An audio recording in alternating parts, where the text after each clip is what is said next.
에베소서 2장 20절부터 22절까지 함께 봉독하겠습니다. 너희는 사도들과 선지자들의 터 위에 세우심을 입은 자라. 그리스도 예수께서 친히 모퉁이 돌이 되셨느니라. 그의 안에서 건물마다 서로 연결하여 주 안에서 성전이 되어가고, 너희도 성령 안에서 하나님이 거하실 처소가 되기 위하여 그리스도 예수 안에서 함께 지어져 가느니라. 아멘. 자, 여기 너희는 그랬죠. 너희는 바로 교회를 가리키는 겁니다. 교회는 건물이 아닙니다. 이 건물은 교회당, 예배당이라고 합니다. 교회는 너희들, 우리들입니다. 교회는 공동체입니다. 저와 여러분이 모여서 교회가 된 것입니다.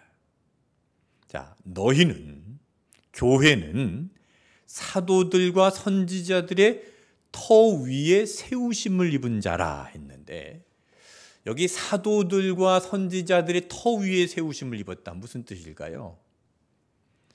이 말은 사도들이 전한 복음과 그리고 구약에 있는 선지자들이 전한 하나님의 말씀 위에 세워진 공동체라는 뜻입니다. 그러니까 교회는 복음과 말씀 위에 세워진 공동체입니다. 교회는 이 세상 어떤 모임과 다릅니다. 교회는 이 세상 동아리가 아닙니다. 친목회가 아닙니다. 개모임이 아닙니다. 일주일에 한 번씩 친한 사람들끼리 모이는 그런 친목 모임이 아닙니다. 취미가 같아서 모이는 모임도 아닙니다. 이 교회의 모임과 세상의 모임이 어떻게 구별이 될 수 있을까요? 그것은 말씀 위에 서 있느냐, 말씀 위에 서 있지 않느냐 하는 것으로 구별할 수 있습니다. 만약에 여러분이 두세 사람, 세네 사람이 어디서 모임을 하더라도 만약 그 모임 말씀 위에 서 있지 않으면 세상의 모임과 다를 것이 없습니다. 교회인가 아닌가의 차이를 만드는 것은 바로 하나님의 말씀입니다. 여러분, 교회가 되시기를 축복합니다. 여러분이 어디서 모이더라도, 어디서 밥을 먹더라도, 어디서 운동을 하더라도 말씀 위에 서는 모임이 되시기를 축복합니다. 교회가 되십시오. 저는 오늘 이 말씀을 준비하면서 이 말씀으로 함께 신앙적인 삶을 나누기 위한 교재를 만들었습니다. 정말 열심히 만들어 봤습니다. 이 교재는 어린이용도 있고 청소년용도 있고 청장년용도 있습니다. 그래서 이 교재를 가지고 우리 온누리교 성도들이 어디서 모이든지 교회가 되었으면 좋겠습니다. 여러분의 가정이 교회가 되었으면 좋겠습니다. 여러분 가정 안에서 부모와 자녀들이 이 말씀을 가지고 함께 나눔을 할 때 말씀 위에 세워지는 공동체가 되고, 그것이 바로 교회가 되는 것입니다. 그곳에 하나님께서 역사하시는 것이고 하나님의 은혜가 흘러가는 것입니다. 그래서 오늘 이 설교를 잘 들으시고 이 유인물이 여러분들에게 다 나눠 드릴 것입니다. 뒤에 있고요. 우리 어린이나이들, 중고등부 청년들용으로 다 제작이 되어 있습니다. 이 말씀을 중심으로 여러분 이 교재를 가지고 함께 나누어 보시기를 바랍니다. 제가 원하는 것은요, 여러분이 부모로서 먼저 말씀을 잘 들으시고 이 말씀을 여러분 자녀들에게 잘 전수해 줄 수 있기를 바랍니다. 그리고 부모님이 교회에 나오지 않는 아이들은요, 우리 교사들이 이 교재를 가지고 함께 말씀을 전할 것입니다. 그래서 우리 온누리교회 모든 가정들이 말씀 위에 세움을 받는 가정이 되시기를 바랍니다. 너희는 사도들과 선지자들의 터 위에 세우심을 입은 자라 그랬습니다. 우리 온누리교회는 복음과 말씀의 터 위에 세워진 교회가 되기를 소망합니다. 여러분, 말씀은 우리가 세상을 이기는 능력입니다. 자, 에베소서 6장에 보면 하나님의 말씀을 성령의 검이라고 했습니다. 에베소서 6장 17절 보겠습니다. 구원의 투구와 성령의 검 곧 하나님의 말씀을 가지라. 자, 성령의 검이라고 했죠. 무기입니다. 하나님의 말씀이 바로 영적인 무기입니다. 이 세상에서 우리가 이 세상을 이길 수 있는 것은 바로 하나님의 말씀, 성령의 검입니다. 여러분, 이 세상에서 이 성령의 검을 가지고 싸우시기를 축복합니다. 그리고 여러분 자녀들에게 이 검을 가지게 하십시오. 이 말씀을 들고 서게 하십시오. 이 말씀이 있으면 세상의 유혹도 이길 수 있습니다. 자, 예수님께서 이 사탄에게 유혹을 받으실 때 그 유혹을 다 말씀으로 물리치셨습니다. 자, 마태복음 4장 10절 말씀을 읽어보겠습니다. 이에 예수께서 말씀하시되 사탄아 물러가라.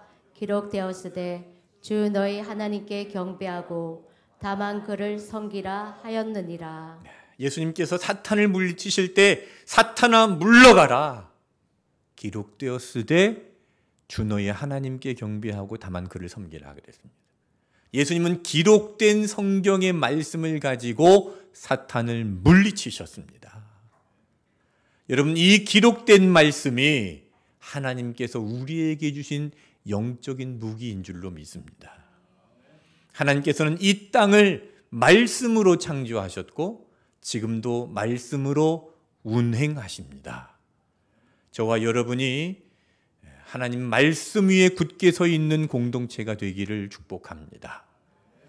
자, 이렇게 우리를 복음과 말씀 위에 세우시기 위해서 예수님께서는요, 친히 모퉁이 돌이 되셨다 그랬는데, 자, 에베소서 2장 20절을 다시 보십시오. 후반절에 보시면 그리스도 예수께서 친히 모퉁이 돌이 되셨느니라 그랬죠. 자, 이 모퉁이 돌이 무슨 돌일까요? 옛날에는 건물을 지을 때 이 사이드에 가장 먼저 돌을 갖다 놓고 건물을 짓기 시작했습니다. 이 사이드에 모서리에다가 돌을 갖다 놓고 이 돌이 바로 건물의 방향과 형태를 결정하는 기준이 되었습니다. 이 돌이 중요합니다. 이 돌이 수평이 맞아야 됩니다. 수평이 맞지 않으면 이 건물이 나중에 기울어지게 됩니다. 그래서 이 모퉁이 돌은 건물의 아주 중요한 기준이 되는 돌이었습니다. 여러분, 우리의 인생이 그렇습니다. 예수님이 모퉁이 돌이 되시고 그 기준에 맞추어서 내 삶이 놓여질 때에 내 삶에도 질서가 있게 되는 것입니다. 여러분의 삶이 복잡하고 혼란스러우십니까? 혹시 인간관계가 엉망이 되고 내 계획이 어긋나고 마음이 불안한 분이 계십니까? 마치 아무렇게나 쌓여놓은 돌무더기 같은 그런 인생처럼 느껴질 때가 있습니까? 여러분, 우리의 인생의 방향과 모양을 바로잡아 주실 분은 친히 모퉁이 돌 되신 예수 그리스도입니다. 예수님께 인생을 맞추면 내 인생의 질서가 생깁니다. 삐뚤어졌던 마음이 바로 펴지고 혼란한 마음들이 평안한 마음으로 바뀌게 됩니다. 그래서 친히 모퉁이 돌 되신 예수님을 기준 삼는 삶이 중요한데, 여러분, 학교에서 선생님이 체육 시간에 아이들을 운동장에 모아놓고 가운데 있는 아이에게 너 기준! 그러면 이 아이가 기준! 하고 손듭니다. 그러면 이제 기준을 중심으로 양팔강적으로 모여야 되죠. 자, 그러면 이 기준이 움직이면 됩니까? 안 됩니까? 이 기준은 움직이면 안 됩니다. 이 기준이 움직이면 전체가 다 같이 움직이는 겁니다. 전체가 흐트러지게 되는 것이죠. 마찬가지로 기준은 변하지 않는 것이어야 됩니다. 여러분, 이 세상에 변하는 것들이 많습니다. 물질의 기준이 변합니다. 사람들의 마음이 변합니다. 유행이 변합니다. 인기가 변합니다. 자랑할 것들이 변하게 됩니다. 그런 변화하는 것을 붙잡고 그것을 기준 삼고 살면 그 삶이 어떻겠습니까? 그 삶이 여전히 혼란스러운 겁니다. 그러나 어제나 오늘이나 변함없는 예수 그리스도를 붙들고 사는 사람에게는요, 환경이 어떠하든 그 삶은 굳건하고 흔들림이 없고 질서가 세워지는 삶이 될 줄로 믿습니다. 과거에 농부들은요, 소에다가 쟁기를 메어서 밭을 갈았다고 합니다. 저도 어릴 때 할아버지가 밭을 가는 것을 보았습니다. 소에다가 쟁기를 매놓고 쟁기를 잡고 밭을 갑니다. 어느 날 이 농부의 아들이 쟁기를 잡고 밭을 가는데 밭이 똑바로 갈아지는 게 아니라 밭이 막 지그재기로 막 갈아지는 겁니다. 아버지가 물었습니다. 아니, 넌 도대체 뭘 보고 쟁기를 잡았냐? 그랬더니 아들이 이야기합니다. 아버지, 소 꼬리를 보고 쟁기를 잡았습니다. 꼬리가 왼쪽으로 흔들면 왼쪽으로 가고 오른쪽으로 흔들면 오른쪽으로 가고, 그러니까 결국 각 고랑이 구불구불구불해지는 것이죠. 아버지가 말합니다. 야, 이 녀석아, 밭을 갈 때는 저기 앞에 있는 소나무를 보고 가는 거야. 그렇게 가르쳐 주었답니다. 흔들리는 꼬리를 기준으로 삼으면 밭은 구불구불해질 수밖에 없는데 인생도 마찬가지입니다. 이 세상에 요동하는 환경의 꼬리를 따라가면 우리의 삶은 구불구불해집니다. 질서가 없게 되고 흔들리게 됩니다. 환경이 흔들리는 대로, 세상이 요동치는 대로 함께 요동치게 되고 복잡해지는 것입니다. 그래서 사도 바울은 빌립보서 3장 13절 14절에서 이렇게 말합니다. 함께 읽어보겠습니다. 형제들아, 나는 아직 내가 잡은 줄로 여기지 아니하고 오직 한 일, 즉 뒤에 있는 것은 잊어버리고 앞에 있는 것을 잡으려고 표대를 향하여 그리스도 예수 안에서 하나님이 위에서 부르신 부름의 상을 향하여 달려가노라. 뒤에 있는 것은 잊어버리고 지나간 것은 잊어버리고 앞에 있는 것을 잡으려고 표대를 향하여 그리스도 예수 안에서 하나님이 부르신 부르심의 상을 향해서 달려가시기를 축복합니다. 여러분 인생의 표대를 분명히 세우십시오. 예수님은 친히 우리의 모퉁이 돌이 되어 주셨습니다. 우리의 기준이 되어 주셨습니다. 내가 예수님 기준이 되어 주십시오라고 요청하지 않았는데 예수님께서 친히 먼저 그 기준이 되어 주셔서 우리의 인생을 규모 있게 만들어 주시고 질서 있게 아름답게 창조해 주십니다. 이 채석장에서 돌을 캐내면요, 처음에 캐낸 돌들은 거칠고 볼품이 없죠. 그런데 이 모퉁이 돌 곁에다가 차곡차곡 쌓아 놓으면 그 돌들은 아름다운 건물의 일부가 됩니다. 우리의 인생도 마찬가지입니다. 친히 모퉁이 돌 대신 예수님이 나의 기준이 되시고 내 인생이 예수님 옆에 바르게 맞추어져 갈 때에 비로소 내 인생이 가치 있어지고 아름다운 인생이 되는 줄로 믿습니다. 혼란이 질서로 바뀝니다.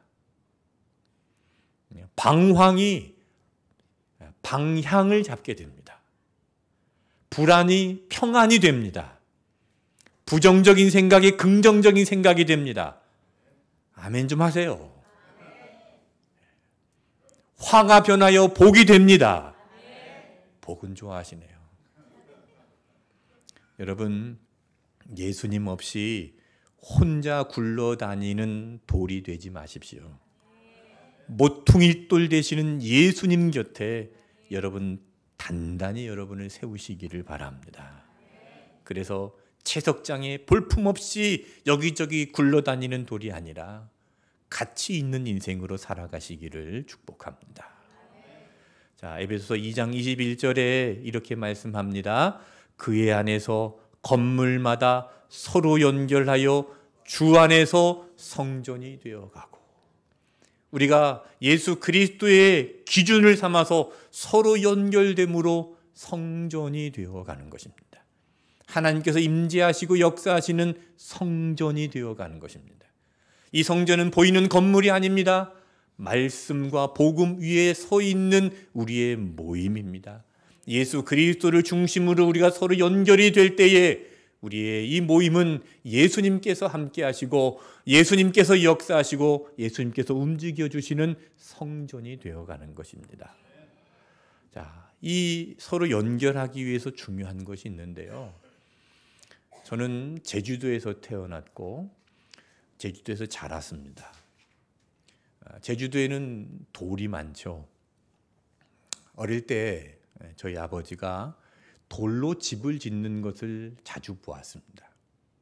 이 돌을 하나하나 쌓아가면서 집을 짓는데 이 돌을 쌓을 때는요, 이 돌과 돌 사이에 틈이 없어야 됩니다. 딱 맞게 이렇게 잘 쌓아야 그 돌집이 무너지지가 않습니다. 그런데 돌이 어떻습니까? 처음부터 잘 맞나요? 처음부터 딱 맞는 돌은 없습니다. 돌을 맞추려면 어떻게 해야 되죠? 깎아내고 다듬고 부숴야 됩니다. 망치와 정을 들고 두들겨서 거친 부분을 깎아내야 됩니다. 돌의 입장에서는 아프고 괴로운 일입니다. 그런데 이 과정을 겪어야만 옆에 있는 다른 돌들과 완벽하게 맞물릴 수가 있습니다. 이것이 오늘 성경에서 우리에게 가르쳐 주시는 삶의 원리입니다. 모퉁이 돌 대신 예수님 옆에 함께 놓아지기 위해서는요, 우리의 모난 부분이 깎여야 됩니다. 다듬어져야 됩니다. 처음부터 완전한 사람은 없습니다. 모든 사람은 각자의 모양대로 삐뚤삐뚤 불완전합니다. 자기 안에 있는 고집, 자존심, 이기심, 비관적인 마음, 이런 모양 저런 모양 여러 모양이 있습니다. 그러나 그 모양 그대로 모퉁이 돌 옆에서 함께 쌓여 갈 수가 없게 되죠. 그대로 놓게 되면 틈이 생기게 되고 그 틈이 생기면 결국 무너질 수밖에 없습니다. 그래서 하나님은 우리를 예수님 옆에 놓아주시기 위해서 우리를 다듬어 가시는 것입니다. 때로는 시련을 통해서 우리를 다듬으십니다. 때로는 실패를 통해서 우리를 다듬으십니다. 우리를 겸손하게 만드십니다. 하나님은 또 여러 사건을 통해서 내 이기심을 깨트리실 때가 있고요, 내 완고하심을 깎아내실 때가 있습니다. 그 과정은 고통스럽죠. 교만이 깎아져 나갈 때, 자존심이 산산이 부서질 때 아프고 피하고 싶고 저항하고 싶을 때가 있습니다. 그러나 여러분, 그 과정은 나를 파괴하는 과정이 아니라 하나님께서 나를 거룩한 성전으로 세워가시는 과정입니다. 그래서 지금 우리가 지어져 가고 있는 것입니다. 우리는 모두 하나님의 손 안에서 지어져 가고 있습니다. 자, 22절 말씀을 보세요. 너희도 성령 안에서 하나님의 거하실 처소가 되기 위하여 그리스도 예수 안에서 함께 지어져 가느니라. 우리는 지어져 가는 것입니다. 왜요? 성령 안에서 하나님께서 거하실 처소가 되기 위해서 지어져 가는 것입니다. 부서져 가는 것이고요, 깎여져 가는 것이고요, 다듬어져 가는 것입니다. 여기 지어져 간다라는 이 말이 현재 진행형으로 되어 있죠. 완성된 존재가 아닙니다. 지금도 하나님의 손에 의해서 우리는 지어져 가고 있습니다. 여러분, 그러므로 우리가 서로를 바라볼 때, 야, 너는 왜 아직도 그 모양이냐? 그런 말씀 하시면 안 됩니다. 저 사람은 왜 아직도 저 정도밖에 못할까? 판단하거나 비난하지 마십시오. 특히 가족을 바라보면서, 남편 바라보면서, 아내를 바라보면서, 자녀를 바라보면서 너는 왜 아직도 그것밖에 못하느냐 하고 책망하지 마십시오. 지금 지어져 가고 있습니다. 그 부족함이 보일 때, 실수가 보일 때 책망하지 마시고 경상도 말로 몰아치지 마십시오. 격려하고 기다리고 기도하십시오. 나도 그렇고 그도 그렇고 우리 모두 다 하나님 앞에서 세워가는 공동체입니다. 자, 22절 말씀을 다시 보십시오. 지어져 가느니라 그 앞에 뭐라 했습니까? 혼자 지어져 가느니라 그랬나요? 너만 지어져 가느니라 그랬습니까? 아닙니다. 함께 지어져 가느니라 그랬습니다. 우리는 함께 지어져 가는 존재입니다. 서로 부딪히기도 하고 때로는 상처를 주고받기도 합니다. 그러나 이 모든 과정을 통해서 하나님께서 우리를 다듬어 주시고 세워 주심을 믿으시기를 바랍니다. 우리는 함께 공사 중입니다. 함께 깎이고 함께 부서지고 함께 성장해 가는 중입니다. 미국의 복음 전도자였던 빌리 그레함 목사님이 계십니다. 우리나라에도 여의도 대집회 때 와서 말씀을 전해 주셨던 분입니다. 이 빌리 그레함 목사님의 사모님이 루스 여사이신데 이 루스 여사의 묘비에 이런 글이 새겨져 있다고 합니다. 공사 끝, 인내해 주셔서 감사합니다. 이 문구는 루스 여사님이 유언이었다고 합니다. 내가 죽으면 묘비에 이런 글을 남겨주세요 하고 유언을 남겼는데 왜 이런 유언을 남기게 되었는가? 배경이 있습니다. 루스 여사님이 오랫동안 공사 중이던 건물 앞을 지나가다가 한 팻말을 봤습니다. 공사 중 불편을 드려 죄송합니다 라는 팻말이었습니다. 그 옆을 지나갈 때마다 불편했습니다. 시끄럽고 먼지도 날리고 위험한 길을 지나다녔습니다. 그런데 어느 날 그 문구가 이렇게 바뀌었습니다. 공사 끝, 인내해 주셔서 감사합니다. 그 문구를 보는 순간 이 루스 여사님의 마음에 감동이 나왔답니다. 그리고 자신의 인생을 생각해 보게 되었다는 것이죠. 자신의 인생을 돌아보니까 하나님께서 자신을 다듬고 세워가시는 그 과정에서 남편에게 또는 자녀에게 이웃들에게 내가 많이 불편함을 끼쳤구나. 그것이 깨달아졌답니다.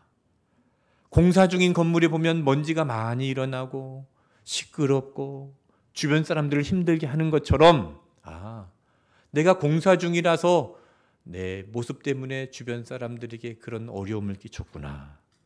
그러면서 그렇게 유언을 남겼답니다. 내가 죽으면 묘비에 이렇게 써주세요. 공사 끝. 인내해 주셔서 감사합니다. 여러분, 우리 모두는 하나님의 공사 중인 사람들입니다. 때로는 부족하고요. 먼지가 일어나기도 하고요. 소음이 일어나기도 하고 공사 중입니다. 한번 따라해 보실까요? 나는 공사 중입니다. 나는 공사 중입니다. 불편을 끼쳐 죄송합니다. 불편을 끼쳐 죄송합니다. 여러분, 솔직하게 이렇게 고백할 수 있는 사람이 되시기를 축복합니다. 나는 완전하지 않습니다. 나는 부족합니다. 우리 옆에 계신 분들에게 다시 한번 물어보시겠어요? 당신도 공사 중입니까?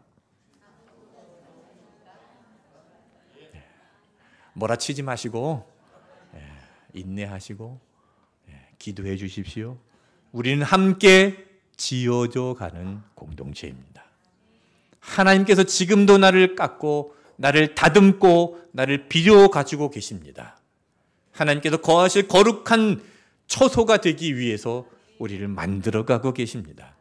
내가 부서지고 깨어지고 낮아지는 그 과정 속에서 우리가 연결되어 하나가 될 때에 하나님께서 거하시는 거룩한 처소가 되고 하나님의 역사가 일어나는 공동체가 될 줄로 믿습니다. 지금 우리가 깎이고 다듬어지고 공사 중이라는 것은요, 하나님께서 우리를 포기하지 않으셨다는 것입니다. 저기 용웅동에 가면은 한때 아파트 공사를 하다가 20년 동안 공사가 멈춰버렸던 그곳이 있습니다. 여러분 지나가다 보셨는 분들이 계시길지 모르겠지만 공사를 하다가 부도가 나가지고 20년 동안 공사가 멈췄습니다. 결국은 철거됐더라고요. 그렇게 공사가 멈추어 버리면 그 건물은 버려진 건물입니다. 그런데 공사가 계속 진행 중인 건물은 언젠가는 완성될 건물입니다. 여러분, 우리는 공사 중입니다. 공사가 중단된 것이 아니라 지금도 진행 중입니다. 하나님께서 우리를 버리지 않으셨습니다. 하나님은 지금도 우리 안에 역사하고 계신 줄로 믿습니다. 나와 함께하고 있는 아내, 남편, 자녀들도 다 하나님 안에서 지어져 가고 있는 존재입니다. 그리고 교회 안에서 함께 신앙생활하고 있는 동역자들, 옆에 있는 지체들, 그리고 제가 제일 많이 지어져 가고 있습니다. 우리 모두 공사 중입니다. 여러분, 언젠가 우리 모두 주님 앞에 서는 날 공사 끝, 인내해 주셔서 감사합니다 라고 고백할 수 있는 그날을 소망하며 살아가시기를 축복합니다. 그때까지 예수님을 모퉁이 돌로 삼고 서로 연결되어서 함께 지어져가는 아름다운 온누리 교회, 그리고 아름다운 온누리 교회 모든 가정들이 되시기를 축복합니다.